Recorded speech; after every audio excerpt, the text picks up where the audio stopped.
Let's say that we were to go on a fellowship, go down to Pittsburgh, Pennsylvania, and attend one of the concerts by the Pittsburgh Symphony Orchestra. After the entire presentation, we stand to give our ovation, our applause, and then all of a sudden, before we turn and leave, the conductor says, "Well, thank you, ladies and gentlemen, for attending, but there's one more matter we need to attend to. The judges have been evaluating the instrumentalist tonight, and they have voted on the most valuable instrumentalist."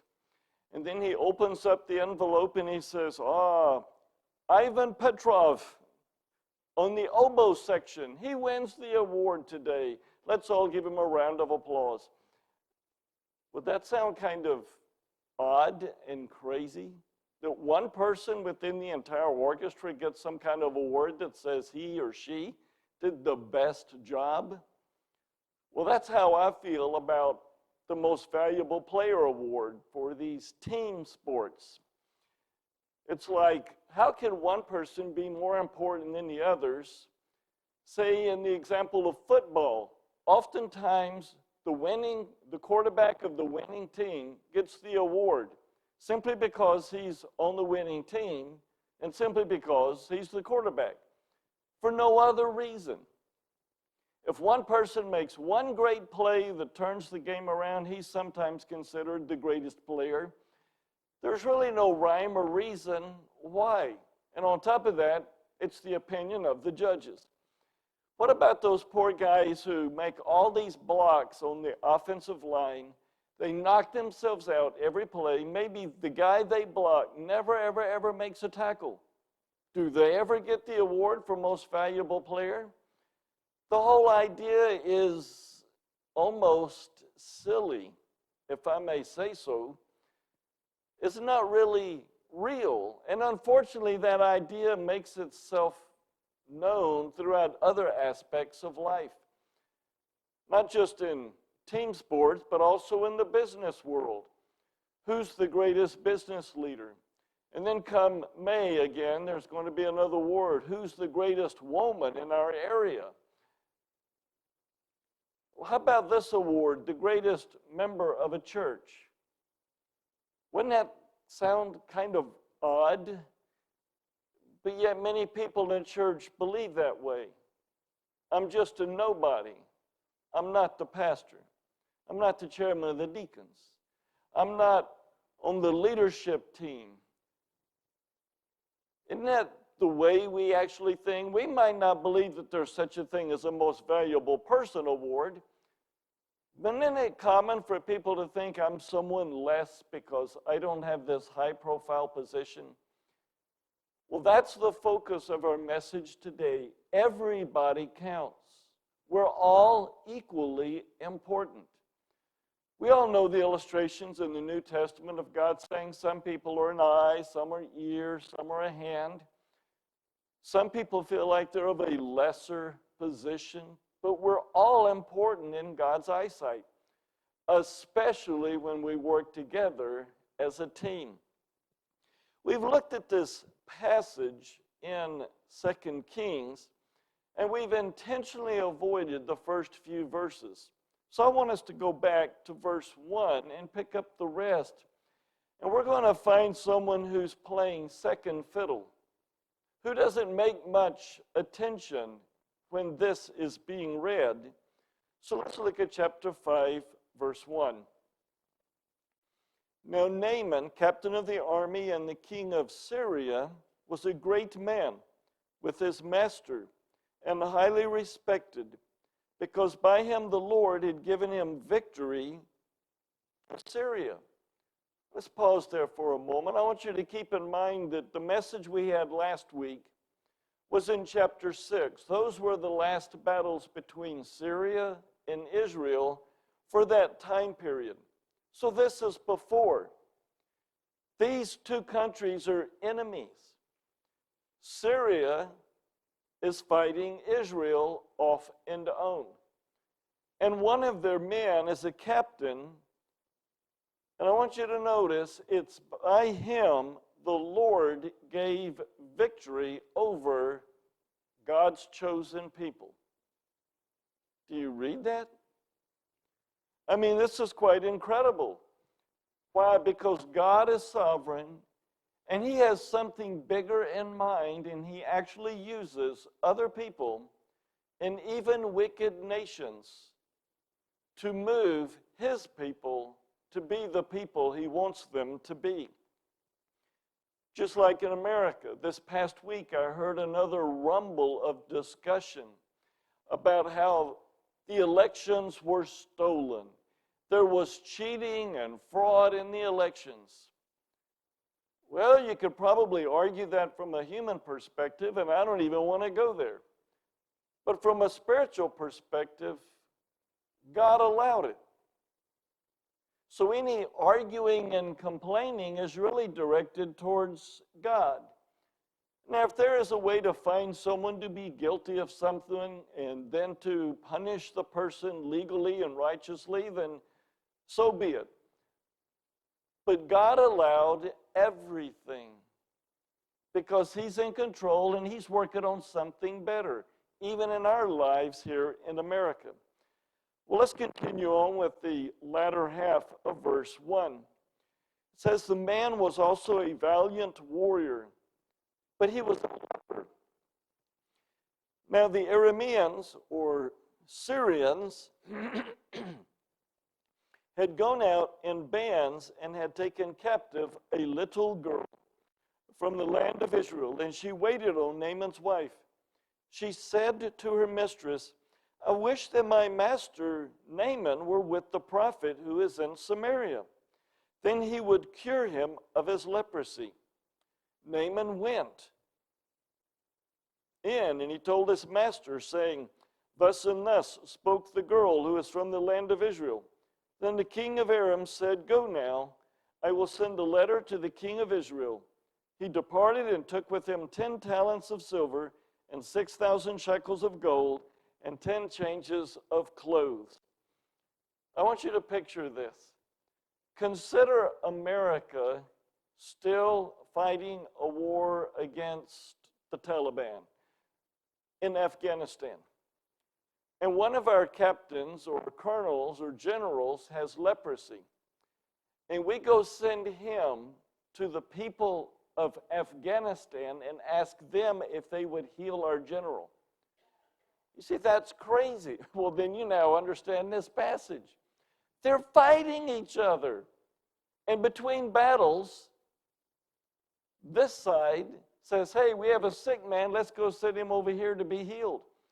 And to compensate, boy, they got all this extra gold. And, well, why do you want to be healed? So I can go back to Syria and then fight you guys and win the war. I mean, think of all the dynamics going on. But it's amazing how they knew deep down inside that Israel did have a sense of forgiveness and love for others. Just like America used to have this image around the world that America cares, that America will spend their money to help other countries get back up on their feet. Somehow or other, that is in this process. But I want us to focus on one little aspect. The little girl. If she had not told her mistress about Elisha, it never would have happened. And it's so easy for us to read this passage and say, oh, I wish I could be someone like Elisha so I could heal people and be famous and have a great reputation or whatever the reason is. But God works through everybody. Some people give the most valuable player award to Elisha because he was actually there during the prayer process. Kind of. Remember, he wasn't even there while he was healed. Elisha really didn't heal him. I guess that was part of the separation. Elisha said, I don't want the most valuable player award. It was a team effort, and one of the players on the team is this little girl. I want every one of us today to get this picture that you are valuable for the team. No matter what takes place, for all the successes, you're just as important if you fulfill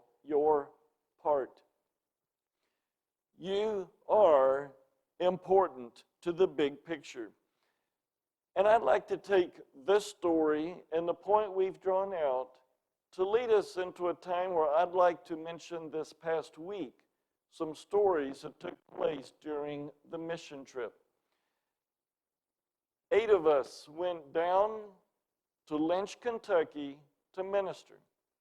They have so many people coming in that they say, you tell us what you would like to do, and whatever you do, you bring the equipment. On the other side, we're wanting to go down there, and we're saying, well, what can we do? And their response is, well, we have a few items here, but they change week by week as different groups come in and do them. So there's a bit of a tug-of-war on what we can do, and as they're saying, this is what's available. But since the Lord is in control, it almost doesn't matter. I'd like to mention some of the events that took place only after I give a few definitions. I don't want there to be confusion, so let me talk about some of the names. One name is the Marizo Center. This is the umbrella organization led by Lonnie Riley. Most of you know Lonnie, so that gives me a quick explanation. It's through this center or ministry that all the other individual ministries take place. Underneath the Marizo Center is many different ministries. One is Solomon's Porch. For the most part, that's just a dormitory. It used to be a hospital. They bought the place, and they converted it into rooms for all these thousands of people who go down almost every year to work. We stayed on the first floor. So if I mention Solomon's Porch, that's the building in which we stayed. It's like the dormitory.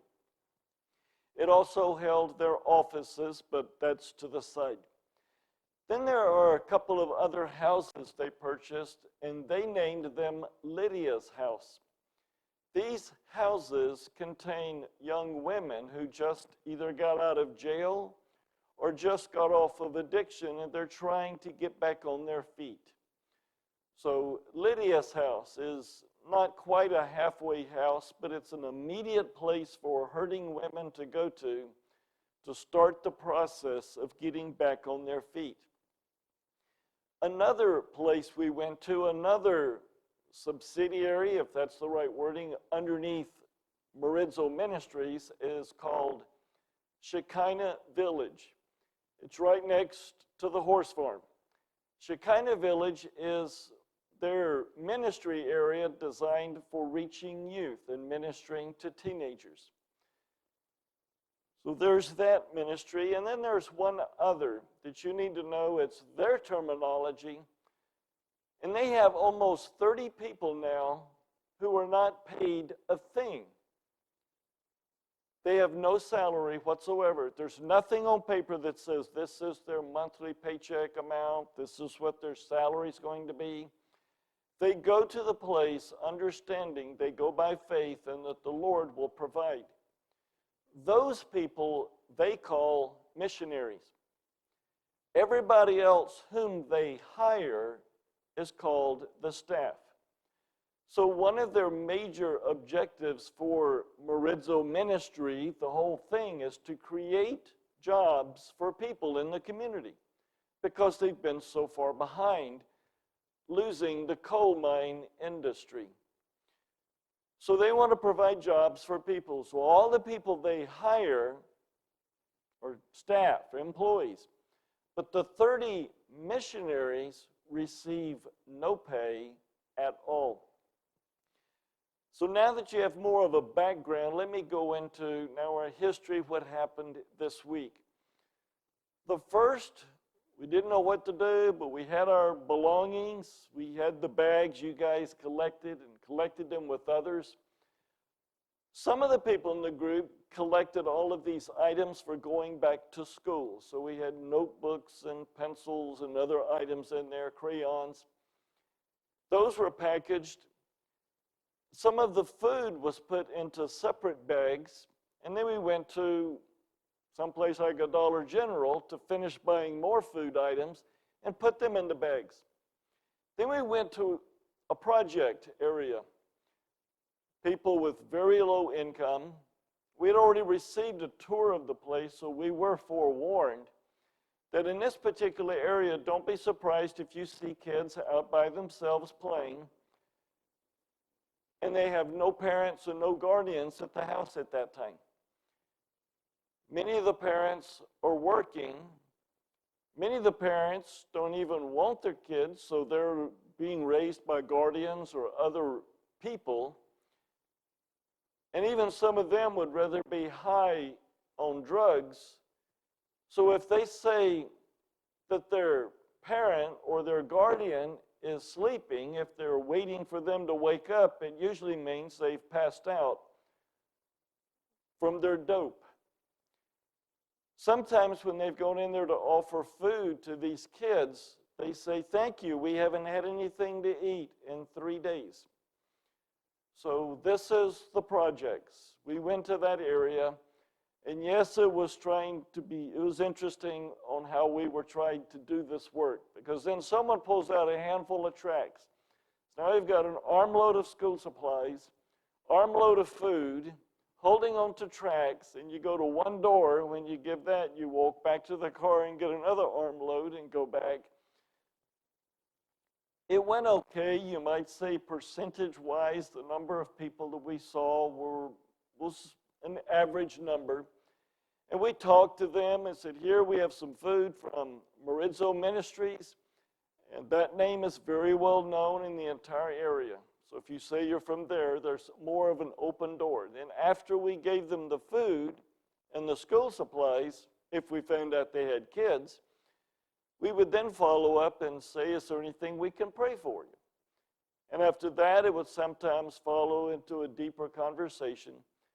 Nobody in that first apartment complex became a Christian or made any kind of recommitment, but they were appreciative and they were interested. Some of the other people from Ohio were fascinated how these kids were walking around trying to read the book designed for kids. Well, I had something later to do that afternoon, so the others went on to a different apartment complex. They had better results there, and one particular man did become a Christian.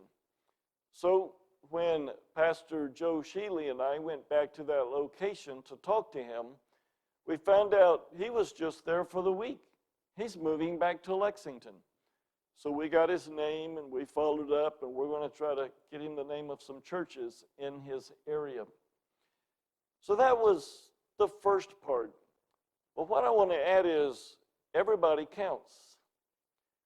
All of us are different. We had all kinds of people. One woman is a cell phone person. She talks very regularly. She likes connecting with people. She likes her list in her cell phone to be very lengthy of people she talks to and she can contact and she can connect to. Then there's another person who was a businessman of a very large corporation. And then we had some who were there, they didn't even know why, they just felt like God wanted them to be there. They didn't necessarily have skills. But you know, as some of us are going to the door, going back and forth, someone had to stand next to the car. By the way, you can't hand anyone more than one bag of food, or the parents will find out and sell that extra food so they can have more drugs. So anyway, one person is standing behind the cars with the back hatch. It looked like a trunk or treat event almost, with all of the back trunks opened up. Well, one person had to stand there and just stand there.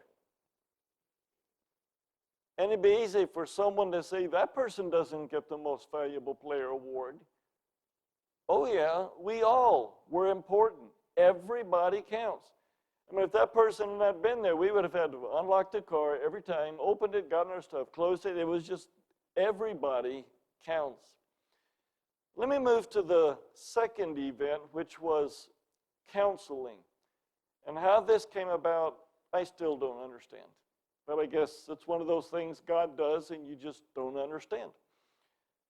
A week before we were to go down there, someone found out that I was teaching a class here on counseling. So they said, why don't you come down here and teach your material to the missionaries? and to anyone else who shows up. And I'm thinking, what's going on? I was called Dr. Langham by them. One of them even said, how long have you been in practice? Never. I mean, it was a really interesting, ironic situation. So the primary setting was for all the missionaries that night, but the people at the youth place, Shekinah Village, were not able to attend. So they asked if I would go there in the afternoon. I showed up, I gave the presentation to the people, 45 hours worth of material crunched down into an hour and a half, and just gave them kind of the highlights and the main points so that they could apply it to the teenagers. There's so many kids with wild behaviors for different reasons that they need to minister to them. So I was hoping it would be helpful, and after I started the presentation, a woman walked in and sat kind of in the back. Then when it was all over with, had a couple of minutes, with any questions or comments anyone would like to make regarding this, and she said, yes, I went to college a few years ago to get a master's degree in psychology. And I'm thinking, oh no, I'm dead. She's going to just blow away everything that I've said. And I'm just kind of humbly falling down and bending my knees thinking, what's about to come? And she said, you know, I went to the Christian colleges and I'm really disturbed by how they involve too much other stuff in their practices, or they're so strict around just the Bible that they don't really look at it from a truth perspective. To which she looked up at me and she said, I dropped out of that psychology program, and I'm happy to see something that appears to be right on target. To which my first response was, you know, at least in my own attitude on the inside. But truly, as they meet the different young people, they will be able to be helped. And you know, we didn't go down there just to hand out a bunch of free stuff and support the welfare mindset and then leave. We wanted to go down and help the people so that when we left, they could help more people. So that was the intention. That event went well. And as I was thinking about it, how does everybody count in this situation? And I could not help but think of the two people who drove me there and sat in their car for over an hour and a half waiting for the event to take place. If they had not taken me there, it wouldn't have taken place. Everybody counts. Later that night, we had the larger roomed presentation, and it went very well. Many of the people could connect, many could understand. But another interesting aspect was one pastor, who's one of the missionaries, also is the chaplain, if you could say, for the Lydia house. So he brought 3 of the girls who've already been through most of the program and brought them as well. So do you see the multiple generations? I was there to help Pastor Terry, who in turn brought the 3 girls so that they in turn can help the other girls who live there. So I felt like this is a very positive impact of the mission trip, that we were to help others, in turn help others. So it went very well. And I want you to keep in mind, missionaries don't make a salary. They have other people on staff. But you know, the same thing's taking place down there as it is up here. They can't get people to work. So guess who has to work down there? The missionaries are already working 60 hours a week. Now they have to do the work of all the staff that doesn't even show up. They are like burned out, if you know what I mean. So they were seeing my situation. They couldn't get their DVD situation to work.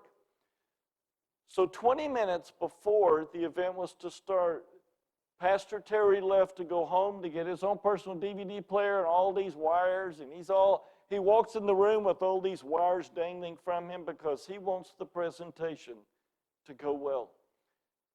Everybody counts. Everybody has a part of the big picture. There was photocopying that needed to be done. Much work needed to be done. Everybody had a part. I want to mention another aspect, and this was when we were given a tour. They looked at us as more of people who might go back to Ohio and grab a larger group next year and bring them down. So they spent a lot of time training us so that we would tell others instead of their giving us projects to do. So they gave us a tour. And then they came to this one intersection and they stopped and they said, there is a building that used to be Lynch Baptist Church. And they said, somewhere around 50 years ago, there was this revival of something that went across the north part of Kentucky. To which I asked, was that the Asbury revival in April of 1970? And they said, yeah, how did you know that? Well, when the Asbury revival ended, the college would send 2 students at a time to different parts of the United States. Almost everywhere they went, the entire church would be humbled and they want to know more about God. But when 2 of their students went to Lynch, Kentucky and spoke at Lynch Baptist Church. By the way, Asbury's Methodist, they went to a Baptist church. It's amazing how God's not into the denominations as much as we may be. Only one young person became a Christian throughout that entire time period that they spoke. Only one person. His name was Lonnie Riley. God can do anything. Everybody counts. Everybody is a part of the big picture. Then they're touring us around, showing us all these dilapidated buildings. And then they show us some of the dilapidated buildings of yesteryear and how they've already remodeled them and got them up. There's one building called the washroom. When 2,500 people would come out of the mine at the end of the shift, and they all need to wash off. If you've seen the video, you know that they couldn't tell if someone was black or white because you come out, everybody was the same color. They're all black. So they had to go into this big wash house, wash over 70 people at a time. That's the building that they purchased, and they now have a furniture making place on the inside. And it still has a lot more work to be done. So they have these huge metal poles along one side to stop the roof from falling down more. So every time it rains, it's pouring between the edge and the roof that's falling, and inside, the water is just pouring in badly. So we saw the different places, and then one time they wanted to go into that, and they said, sorry, we can't take you in today because remember yesterday when we took you to the side where the bicycles were collecting? Well, it appears there's a toilet in there as well. Someone just happened to put that off to the side. It appears someone broke into the building the night before and thought that was a usable toilet, so they just used it right there. So once again, the missionaries have to do all this extra work to clean up the place so that they can get back to doing their own work. The humble spirit of the people is amazing, of these missionaries who go down there with the attitude, we're here to serve God, not to make money. We'll do whatever we need to do. Everybody counts. I want to mention one aspect that when we called up ahead of time to say, what can we do for you? There was the tug of war, what's available, what are your skills? But when we told them, we'll do whatever you tell us to do, they actually cried because they don't get that attitude from most church groups who go down there.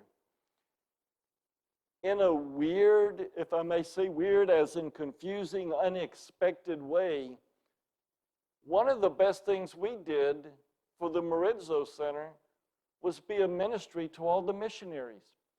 They greatly appreciated our presence. And when we went to the local coffee shop to get breakfast or lunch, they would show up as well and sit around our table and tell us how much they appreciated the work we were doing for them. And we're kind of scratching our heads saying, what are we doing? We don't see a wall full of bricks that we made during that week. But for them, it was a boost of encouragement that we would go down with this attitude of, we'll do whatever you say. And when they said something, we would do it. But I want to close with the last thing that took place. We weren't able to do too much. We were actually even considering leaving a day early. But Joe Shaley was adamant about, let's go do one more apartment complex. Let's go find another one. Someone said there's another one elsewhere. So I got in the car with him, and we're driving, and we're driving, and we're driving, and we're driving, and we finally find the place. Big complex, Section 8. Most of the people there can't afford it. And while we're going in, we see, okay, this is the potential. We happen to go by the office, and hey, how about pulling over? I want to get the permission from the people in the office first. There was a pause, but he pulled in. Just happened, the manager came out, and I said, this is who we are, this is what we'd like to do. Can we have permission to drop off the food and any school supplies? Whatever you want to do. The people come by and do that regularly. We appreciate it, thank you. So we got their permission. We went back to the other group and told them what we were going to do. Everyone looked at his watch or cell phone. It's 12:30, and we really need to finish by 4 or 5. How can we get 150 bags together with more food and do this and all that? We decided there are 175 units. We'll probably see only a percentage, so let's make just 50 bags. And we decided this time we need to put a piece of paper in that states some church to contact, a person to follow up on for additional help after we leave. It was wild how within seconds we all organized ourselves. You go do that. You two drive over there. You start buying the food. Randy, you do the newsletters. You make the flyer. They ask the woman who likes to be on the phone. You contacting who's going to be the DOM. Who are the pastors? And I'm telling you what, she probably made 20 or 30 phone calls trying to chase him. Nobody knew what the answer was. What churches in the area were even Southern Baptist? How can we write down follow-up names? And she got a hold of one pastor in the area, and he wasn't the right person. He said, oh, you're doing work for the Marizzo Center? Well, why don't you do work at my place? We have a youth camp, and you need to come. It was amazing how other people were trying to pull us away from the work we went down there to do to come work for them somewhere else. But in the midst of that, she finally got all the information, the names of the numbers, and all of a sudden other people are calling in from long distance, and they're getting the information in. So we put it all together, and we get the bags, and we go to a park. We went to Rotary Park where the revival began. Remember, the 300 people circled around with prayer? So we went to Rotary Park, and we put them all together, and we prayed, and then we went to the place. And the organization of everybody doing his and her work was beyond amazing to me. It was just funny how each person's talent was fit perfectly with what needed to be done. But the spiritual part that came next was even more of a mind-boggling aspect. I would say if we went to the average apartment complex around here, 2%, maybe 5% would be interested in what we have to say. In this apartment complex, it had to have been well over 50%, maybe 70 to 80%. A bunch of people became Christians. And I'm trying to think of what was the difference. One was we got permission from the manager, so you always should work through the authorities. instead of sneaking around them and trying to do something. So we got permission from the authorities. All the people we listed on the sheet, the pastors, their names, telephone numbers, and we got their permission to put that on the sheet. We got permission from about 4 different sources. So we worked under authority. We went to this place. And then once again, the guy hands us all these tracts. And I'm thinking, I can't hold all these, the adult tracts for adults, and the tracts for the parents, and then another bag for the food. And it's just, so, hey, that's what I'm going to do. I'm going to grab one of these blank, empty yellow grocery bags, the same ones we use for all the other food, and I put all the tracts in there. So that was great. I could carry them all at one time. And we're handing out the food to the different people, and then all of a sudden we get to a place and I'm reaching for the tract and I can't find the bag of tracts. I told someone I had food for them, and instead I handed them 100 tracts to become Christians. Can you imagine reading every one of those 100 times? I said, what do we do? So I had to backtrack and start knocking on doors. Fortunately, it was only the second one. And as soon as they opened the door, I see this yellow bag right on top of the trash can. And they went back and looked. It's just a bunch of papers in here. Can we please have that here? Have food instead. So, okay, God uses even our blunders to, and then we ended up getting to see 2 additional people because of the blunder. But it was quite amazing. We couldn't follow up with the people because their buildings were being regutted in the next week or 2. They were going to be moved to a totally new area without telephone, without address, and come back to a totally different location. But somehow God's in control, and He was able to minister. The people were greatly appreciative for what we did. And we all go back to the car, and I didn't think we would finish before 8 o'clock, and I'm looking at the watch or clock, and it was saying 4:30. How in the world did we distribute all that stuff and get them all in the bags and buy all the stuff, especially since we went to Dollar General the day before and bought out all their ramen noodles? I mean, how could they possibly have more? But somehow or another, they went to other locations.